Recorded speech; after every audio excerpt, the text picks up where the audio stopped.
One of our favourite clients came into us with a problem that he had in this 2012 458 Italia.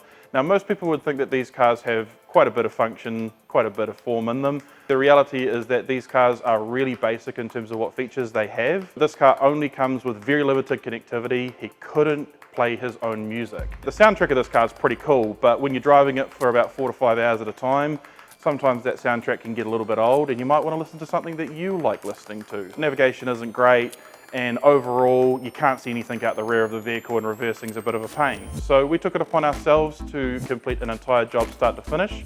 That included a add-in subwoofer to the vehicle, a new amplifier and processor so we can tune it, get it sounding the way that it needs to. We added a reverse camera, and we also included connectivity with Apple CarPlay and Android Auto to ensure that everything works seamlessly.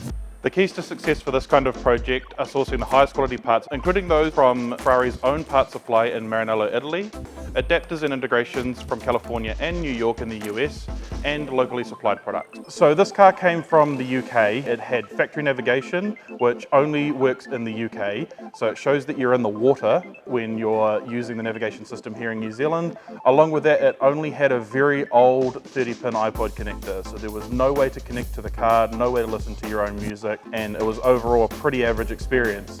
There is no radio in this car, it's all built into the dash. We retrofitted Apple CarPlay and Android Auto and installed it into that factory dash, and that now allows you to listen to anything that you want: podcast, music, navigation from Apple CarPlay and Android Auto.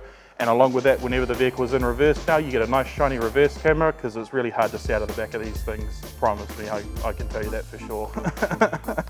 There's a roaring great V8 engine sitting not too far from the back of your ears, so you can't really hear a lot when the engine's running. But with a nice dedicated sub in here, some more power to the speakers, and an overall tune on the sound, we can greatly reduce the amount of noise that you're hearing from the back of the car and increase the noise that you hear from your Akadaka that you're playing at 120 clicks an hour. We ended up doing a digital sound processor, which allowed us to take the factory amp out of the car and replace it with something with a lot more power. We added in a custom sub installed into this panel as well. That allowed us to get the low end in. We actually decided to install a reverse camera that's really well hidden away. Nobody wants to see it on the back of one of these cars, especially with how good the rest of it looks. So we tucked it right up underneath here. It's a super high quality reverse camera, ensuring that it works really well. Ready to bring your car in for a free consultation? Sounds good.